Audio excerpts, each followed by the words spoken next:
Get this and get it straight. Crime is a sucker's road, and those who travel it wind up in the gut of the prison of the grave. There's no other end, but they never learn. Wrigley's Spearmint Chewing Gum, the refreshing, delicious treat that gives you chewing enjoyment, presents for your listening enjoyment Raymond Chandler's most famous character in The Adventures of Philip Marlowe.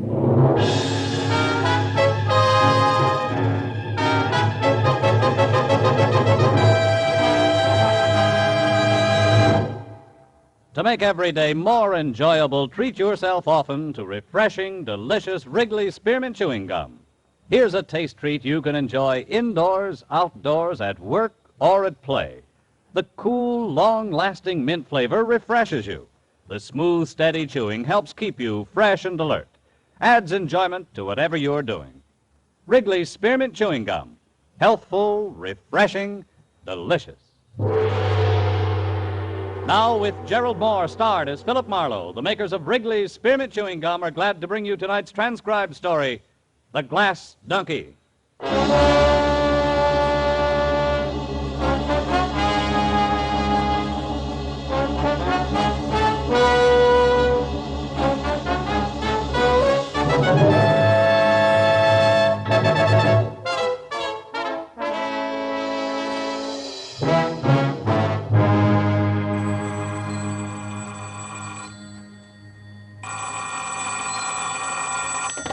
Hello, Philip Marlowe. Oh, this is Matthews, Phil. Hi. Listen, Phil. Yeah? Didn't you once go around with a brunette named Helen Lofton?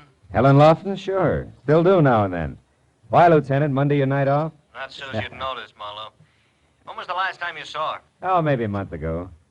Hey, what is this? You sound real official. Yeah, I know. Sometimes I don't like it any better than the next guy. Look, Phil, did Helen have any big problems on her mind at that time? Just me. Hey, wait a minute, Matthews. Is Helen in trouble? Not now, but she was in lots of it 3 hours ago. At about 5 o'clock this afternoon, somebody put a bullet in her neck, Phil. Oh, no. It's down here at the morgue. If you think of anything, let me know, will you?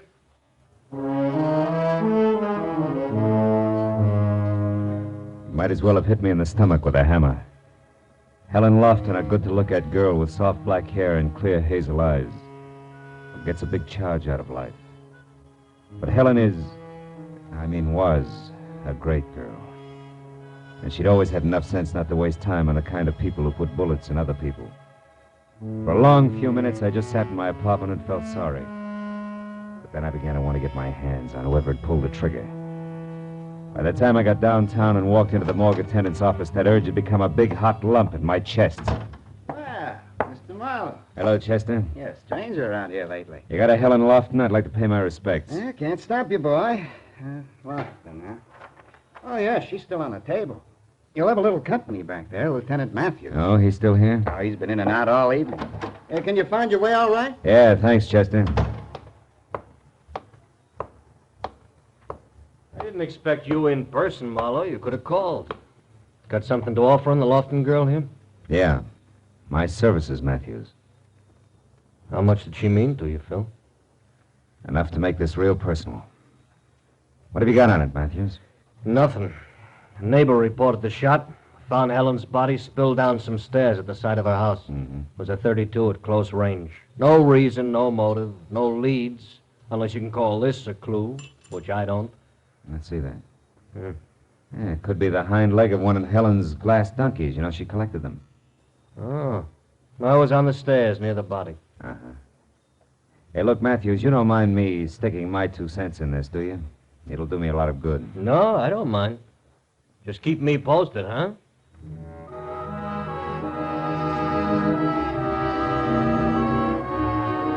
I drove out Sunset Boulevard, then north on Camino Avenue to the neat little house where Helen had lived. I sat very quietly back under some big magnolia trees. Someone had drawn the blinds on the 2 front windows, and it made them look like a pair of closed eyes. I walked around to the side door on the stairs where they'd found her body, and that's when I noticed the light on inside the house. The door was unlocked, so I went in.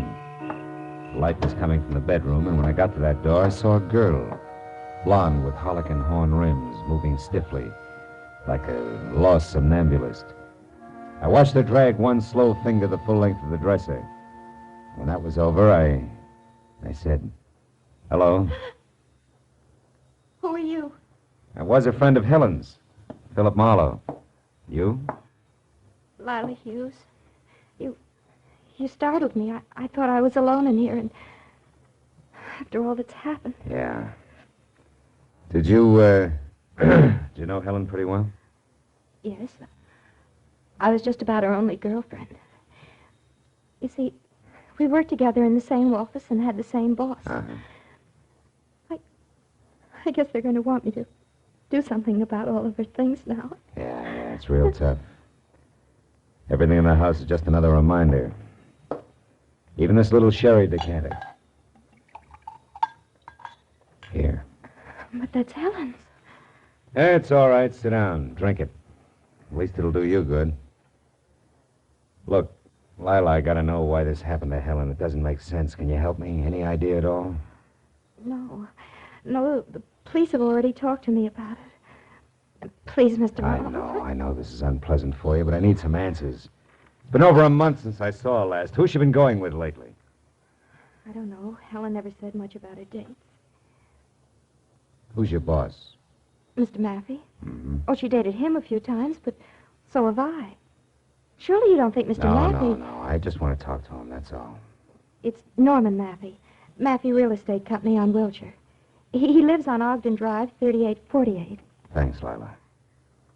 Well, I'll be on my way now. Hey, look. Maybe you better come too, huh? Let all this go until tomorrow, when you're feeling better. Yes. I guess you're right.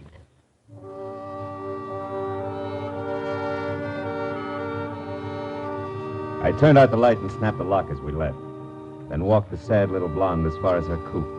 Got her address on Beechwood Drive and saw her off. After that, I went to my own car, but before I got in, I looked back at Helen's house once more and tried to shake the empty, loose ends feeling it had given me. I was snapped out of that mood in a hurry. The man with a half an acre of forest had just twisted out of sight behind a tree trunk in the backyard.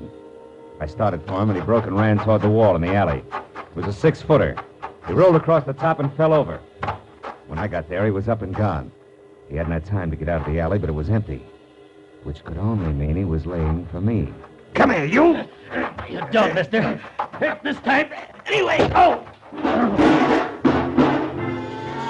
Trash in good neighborhoods is no softer than trash anyplace else.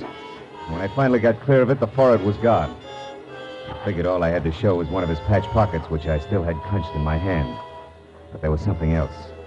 Glittering on the ground was what had been in that pocket. A little glass donkey with a hind leg missing. On the way back, I stopped once and tried to call Matthews, but he was out. So I drove on down to Ogden Drive as far as number 3848. A gray at the temples type in blue flannel opened up. Yes? Mr. Maffey? Are you a reporter? No, I'm a friend of Helen Lofton's. Also, I'm a private detective named Marlowe. I'd like to talk to you. A private detective? Mm-hmm. Who hired you, Mr. Marlowe? Who are you working for? Myself?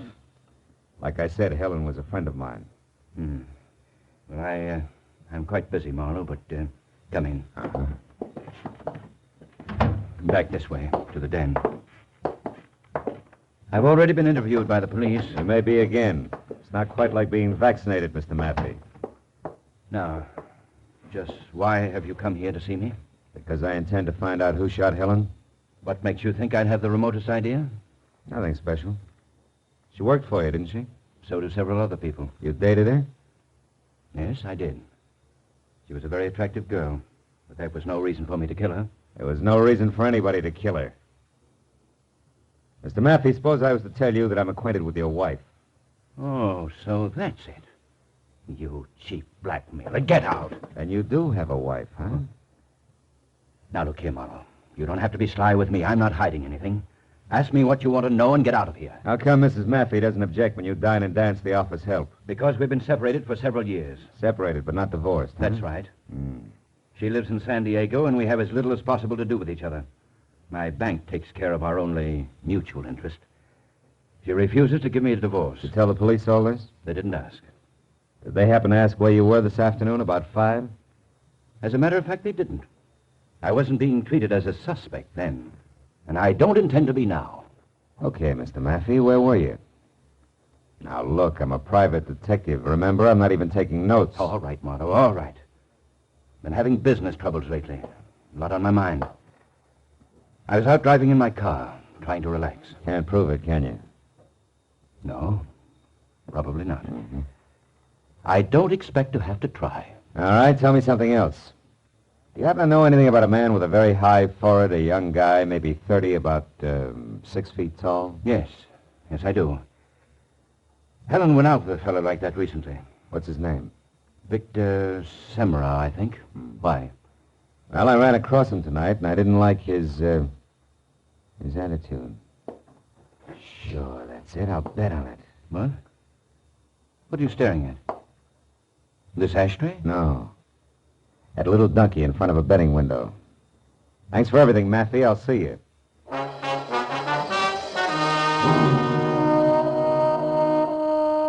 The ashtray on the table behind Maffey's desk had been made of baked clay in the shape of a sombrero, a keepsake from old Mexico that kicked hard at my memory.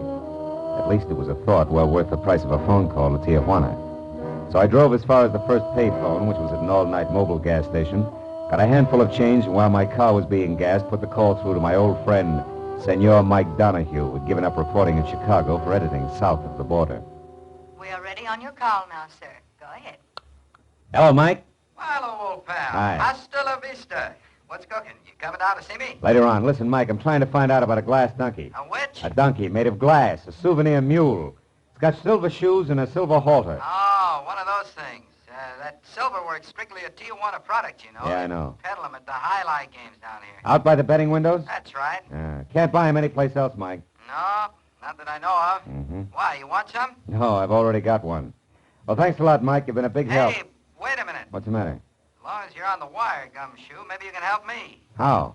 I got a big front-page mystery spread if I can get a little more dope. Ever hear of a babe around L.A. named, let's see, Mrs. Norman Maffey? Mrs. Norman Maffey? Yeah. Holy smoke, I'll say so. What, Mike, what's the story? Well, the boys just found her body out here on a side road at the edge of town. Yeah? Been dead a couple of days. Probably happened Saturday night. Saturday night, huh? Yeah. The hotel identified her about 10 minutes ago. She was run over. Run over? Well, Mike, you said it was a mystery story. Yeah. You see, the tire tracks out there is still good. It was no accident, Phil. It was murder. Somebody went a long ways out of their way. Yeah. Yeah, Mike, somebody sure did.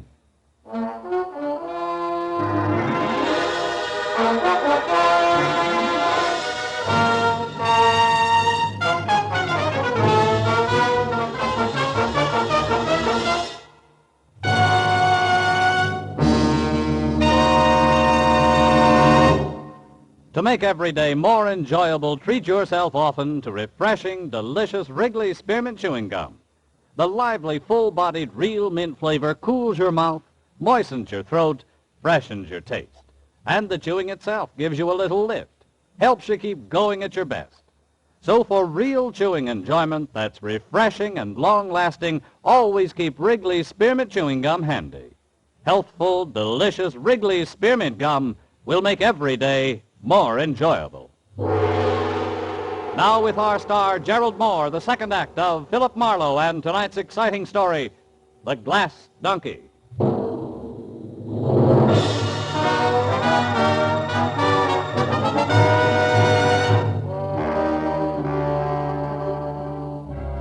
When I hung up on Mike Donahue in the news of Mrs. Maffey's violent death on a lonely road outside of Tijuana, I postponed trying to figure it all out until I had called Lieutenant Matthews at Homicide.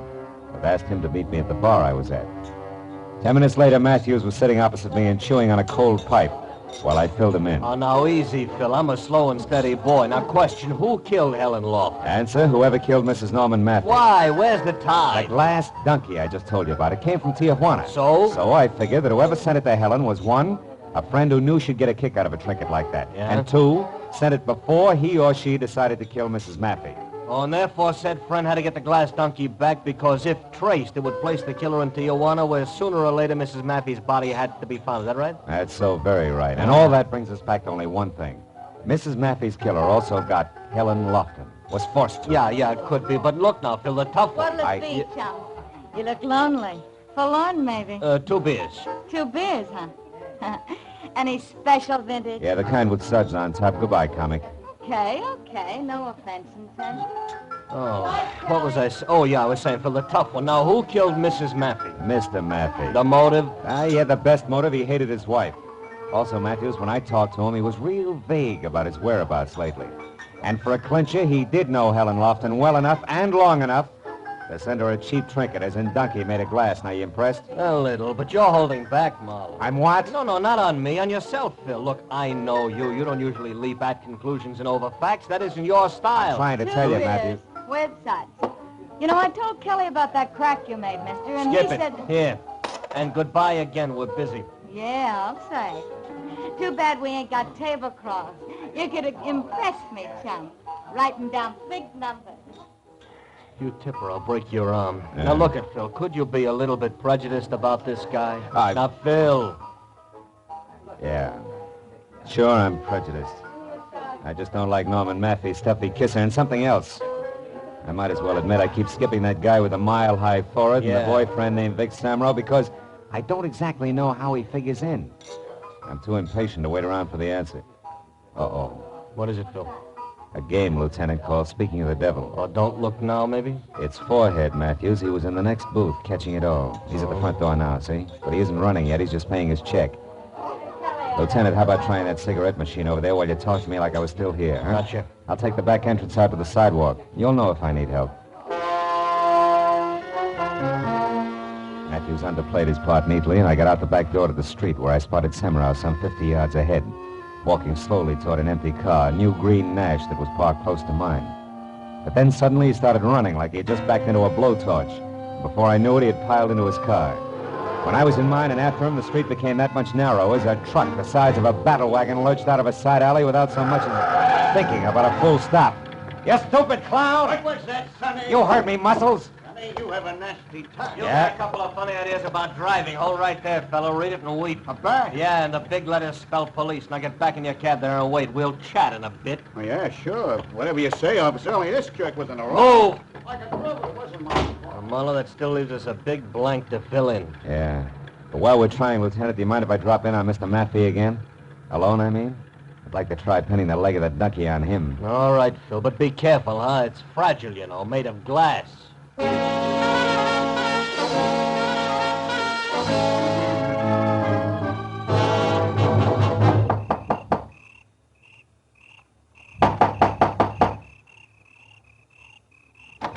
Yes, what... Oh, you again. Yeah, do you mind if I come in again, Mr. Maffey? Frankly, I do, Marlowe. I don't feel very well Your tonight, wife and I was just... murdered, Mr. Maffey. My wife? Murdered? Still mind if I come in? Where did it happen, Marlowe? In San Diego? Marlowe, I ask you where it happened. In Tijuana. Ever been there? Yes, of course. Marlowe, what are you looking for? Just looking. When were you last there, Maffey? Oh, I don't know. Maybe a month, 6 weeks ago? Not Saturday night, huh? No, not Saturday night. Marlowe, what are you Maffey, getting... did you ever send Helen Lofton a present? See here. Who do you think you are? And exactly what are you looking for? A wastebasket that isn't empty.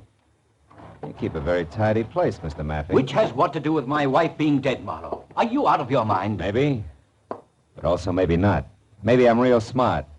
Maybe I've come to the right place to look for an empty package and a piece of wrapping paper that would be addressed to Miss Helen Lofton in your handwriting and postmarked Tijuana, Mexico. Tijuana? A large piece of wrapping paper and a large package stuffed with Excelsior that was once home to a glass donkey in which you had to get back from Helen Lofton before she got it. Or if you were too late for that killer and then get it back before anyone else knew about it.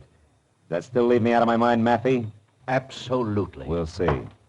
After we try the backyard and your incinerator. Now, wait a minute. You know, the law says you can't light it after 10 in the a.m., Maffey. If you're the one stamped guilty, you wouldn't want to arouse suspicion. Stop, Marlowe. This has gone far enough. You're not the police. Which means I don't need any more of a search warrant than this. I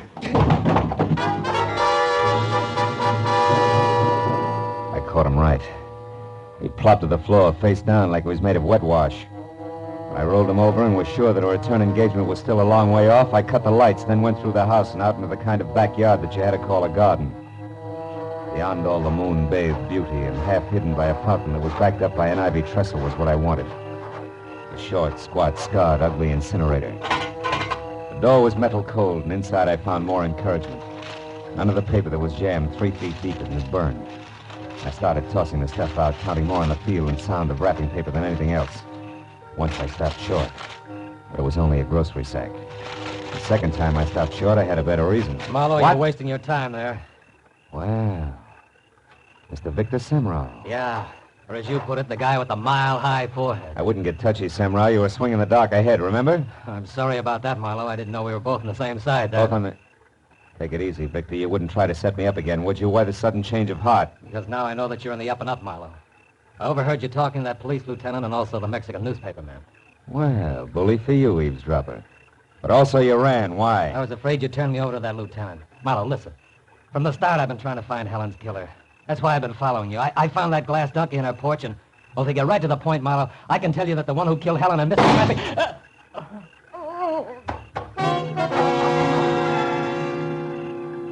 The shot that had come from the shadow driveway close into the house spun Semrau in a half circle, and by the time he'd corkscrewed to the ground, I had my .38 in hand, and it covered the distance across the garden. But I was too late to do anything, except identify the figure I saw take off in a sedan as Mr. Norman Maffey, which was some help, but not to Victor Semrau back in the garden. He had managed to crawl as far as the small pond that surrounded the fountain. There he had died, one hand half submerged in the dark, cold water, the other clutching his chest, blood-soaked and discolored another way. I must have stared at it for a full 30 seconds before it suddenly began to add for me. Add fast to the only backyard left in the spot where I could get to Maffey and maybe stop a third murder. Lila Hughes' place on Beechwood Drive. It was all the push I needed.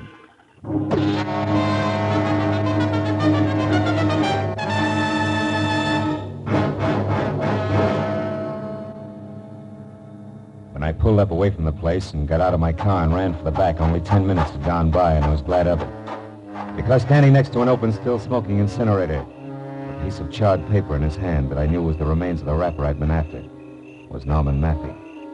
And opposite him, a gun in her hand, was Lila Hughes, the shy blonde. Lila, you're crazy, insane. Well, I saw you shoot Victor Semrau. And you must have killed... Of course it was me, honey. I killed him. I killed Helen. I killed your wife. Well, about her, I'm not sorry. I'd do it again. Lila, how could you plan an ugly, I didn't ruthless... plan anything, darling. I ran into her by accident. Tijuana's a small place. We started sociably. We had a few drinks, a drive to the outskirts in my car, and then talk. Talk of you, darling. I knew I could have you with her out of the way. Helen was no threat. You gave her up, so there was no one else to stand between us. And, honey, you hated your wife. But, Delilah... But nothing. It was all very simple, darling. Helen was different. You see, I had to kill her. That piece of wrapping paper there that you just snatched from me, the paper I sent Helen a little gift in. That's the reason, Norman. I did have to kill her. And now you do have to kill me, too. Don't you, Lila? Oh, no. No, darling. Now the killing's done. I did it all for you, darling. Don't you understand? You devil. You she-devil. Oh, Norman, dearest, you don't know what you're saying. Honey, I tell you, I did all this for you. Remember that, darling. How can he ever forget it? Don't move, Lila. Don't breathe. Drop your gun there at your feet. No, I think I'll use it again. Even if you shoot, I'll use it. We belong together, Norman and I, and we're going to beat it.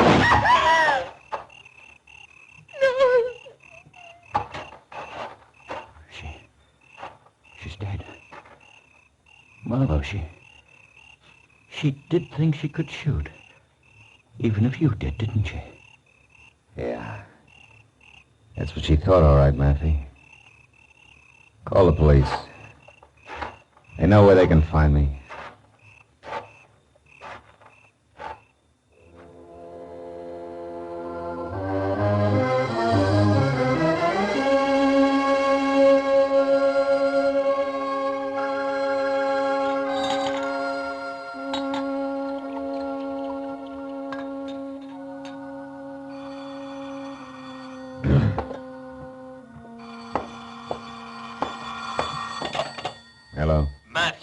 now where have you been? You know better than to just walk off this phone. Yeah, Matthews. I'm sorry. I've been out walking. What do you want to know? The one blank, Phil. What sent you over to Lila Hughes' place? Oh, Victor Semero, his hand was burned, blistered red. Like you'd been fishing around in a hot incinerator, huh? Yeah. That and what he had to say to me about us being on the same track. Lila Hughes was the only other one who was both close enough to Helen to send her that glass donkey and at the same time even remotely connected with Maffey. Uh-huh.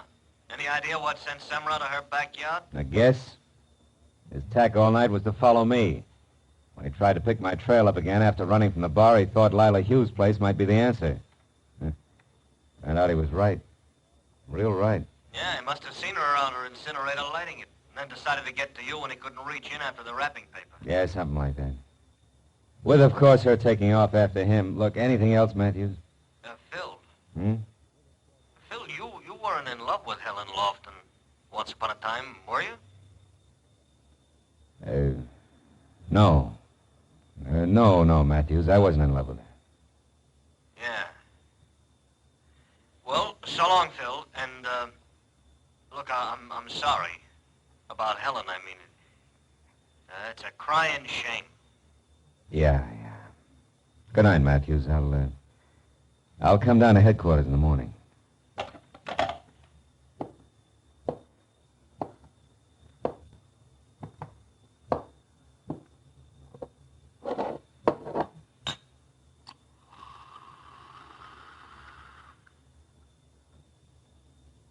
Yeah. A crying shame.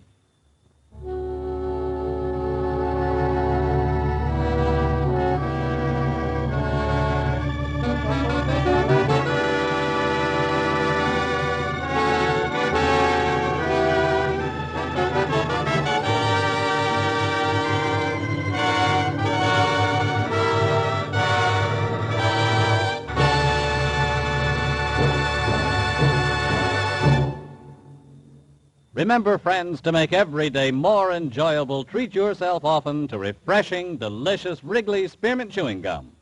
There's lots of cooling, real mint flavor in every stick. And chewing Wrigley Spearmint helps keep you feeling fresh and alert. You feel better, work better, get more fun out of doing things. So indoors, outdoors, wherever you go, keep some healthful, refreshing Wrigley Spearmint Chewing Gum handy. To make every day more enjoyable, treat yourself often to delicious Wrigley's Spearmint Chewing Gum.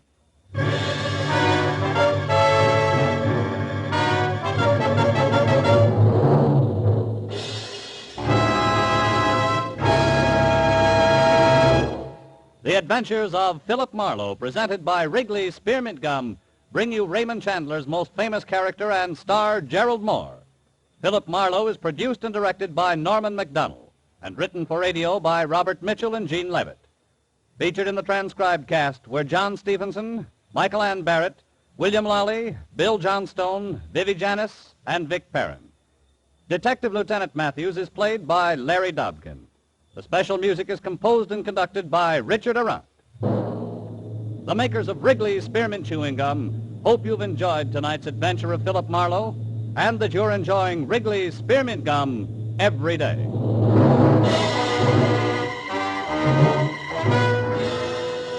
We invite you to be with us next week when Philip Marlowe says... This time it got off to a swashbuckling start at a pirate's cove. A map to a fortune in black pearls ran past a beautiful island girl, a conniving Malayan merchant, and stopped at a wild man from Borneo dead in a rusty hulk. All in the quiet outskirts of Los Angeles. Bob Stevenson speaking. This is CBS, the Columbia Broadcasting System.